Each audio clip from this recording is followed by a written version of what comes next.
conversations and the keynotes and the books that I wrote, 7-10 years ago about, hey, print and radio and television, the things that I use to build my wine business, they're declining in value. You gotta look at Google AdWords or email or YouTube. That's becoming a non-conversation. I think I struggled to think that people don't realize that digital is a real serious form of marketing. What is happening though is as people have gone through that transition, the land of navigating digital marketing is incredibly vast and ridiculously up and down. You can waste an ungodly amount of money doing digital marketing and get nothing in return, or you could spend a stunningly low amount of dollars and get very high upside. And it just comes down to the tactics and just understanding it. And I want to spend some time on that. The other thing that I want to spend time on is today 16th? Tuesday, yeah. So today was supposed to be the day my new book came out. If you guys can flash my screen one more time. So today was supposed to be the day that my new book came out, 12 and a half, leveraging the emotional ingredients for business success. I did a NFT promotion in August that if you bought 12 copies, I would airdrop you an NFT, and sold 1.2 million copies, which for context makes it the most successful book of all time, or at least one of the top 10. And so they had to push it by 2 weeks, and it'll be coming out in 2 weeks, but it's just really fun timing that today was supposed to be the day, because it's really the other thing I desperately want to talk to you about, which is my navigating not only my own career, but I was an early investor in Facebook and Twitter, in Uber, in Coinbase. I run an agency that's a 1,800 person global company that works with a ton of businesses, and something has really become very clear to me, again, in this older state, which is in business, we don't really talk about kindness or empathy or compassion or accountability, or we don't talk about soft skills as a core. We talk about it as like a side dish, as a nice to have. And I think if you're very thoughtful about what's going on in the world right now, and I don't mean the over coddling and entitlement and that stuff, I mean people having options as employees, creating continuity and actually building something very big instead of kind of okay or solid. I think we need to start having an advanced, dramatically different conversation on what team building and leadership actually is.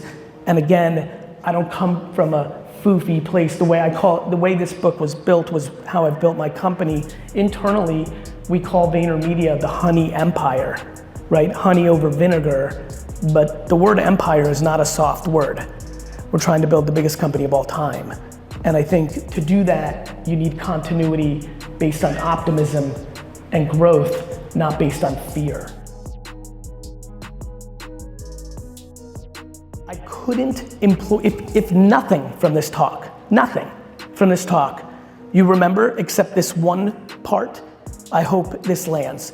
Every company, hence person in this room, needs to be running 3 to 4 original pieces of creative as ads on LinkedIn a day. 3 to 4 LinkedIn ads a day. All different, videos, pictures, or words, all run as ads. Not your page and you post and you organically just get whatever LinkedIn puts it into the ethos. I mean, you actually target employees of companies or people's titles, and you pay LinkedIn money in ad form to convert the business goal that you want.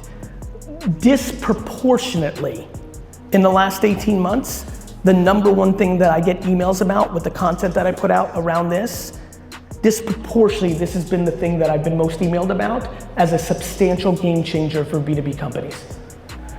Couple things that are important about this. Number one, as we go through this conversation, or if we get into Q&A and go deeper and you sit there and say, you know what, screw it, I'm gonna do it, actually.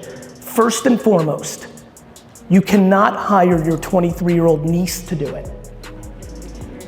You can't hire a small agency, one person that you find. You, the human in this room, must, if you want the success from it, you don't need to do anything, like just to really create the context, but if you would like your business to grow through an arbitrage that is incredibly obvious, that will close, LinkedIn ads are not as good right now as they were 24 months ago when I started this conversation. Because more people have come in, and I'm sure everybody here is gonna understand the simple concept of supply and demand. It's the same rodeo since MySpace. Thing happens, MySpace, Facebook, Twitter, YouTube, Instagram, Snapchat, TikTok, LinkedIn. It's all the same game.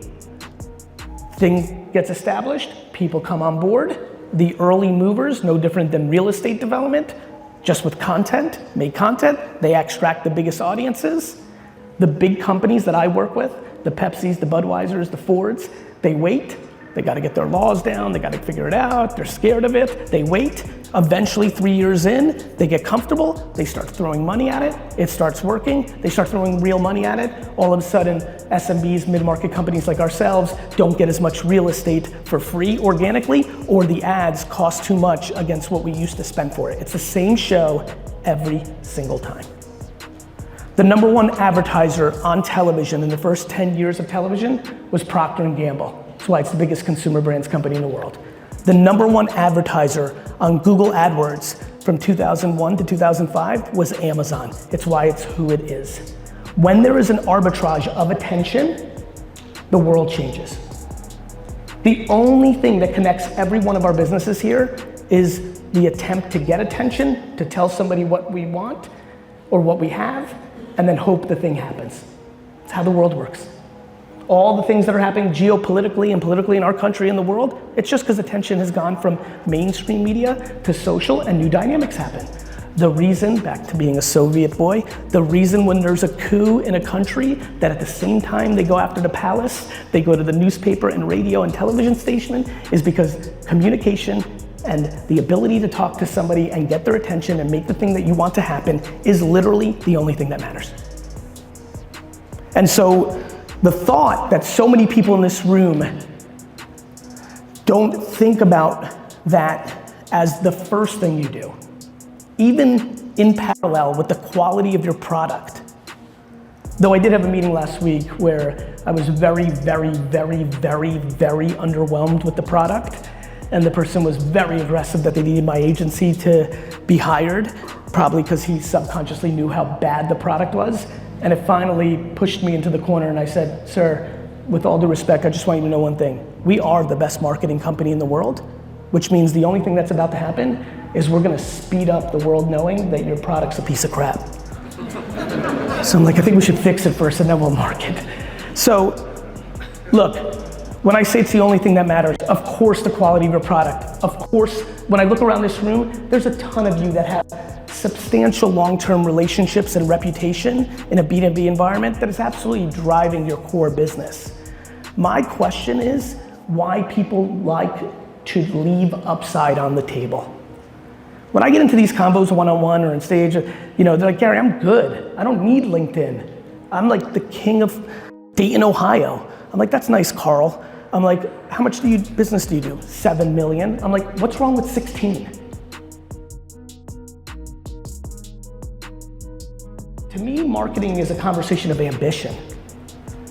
I understand that people don't want to learn this. I understand that you don't want to spend 11 hours running ads on LinkedIn, tasting it, watching a bunch of videos, reading a bunch of stuff, so that you can then hire the person internally and know how to judge if they're good at it. The biggest reason most companies don't continue to do social media is because they hired somebody that sucks at it and they don't know how to judge it, and then they decide it doesn't work.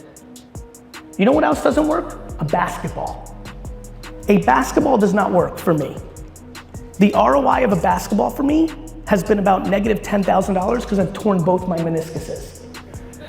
The ROI of a basketball for LeBron James is $1 billion. Social marketing works at scale to trillions of dollars. We just might have not figured out how to make it work for ourselves. So for me, for this room, there are two core things that really stand out. One is LinkedIn, and you need to go pot committed, because again, what I've seen with the way ads are being spent and the way the organic reach is going down, how many people here use LinkedIn and know what I'm talking about, how it went from just a recruiting tool to now there's information content in there? Just raise your hands, I'm just curious. So you have a sense. If you even sit for a second, think about if you've even transacted or been affected by a piece of content in LinkedIn, just reverse engineer yourself. It's there at scale for this room.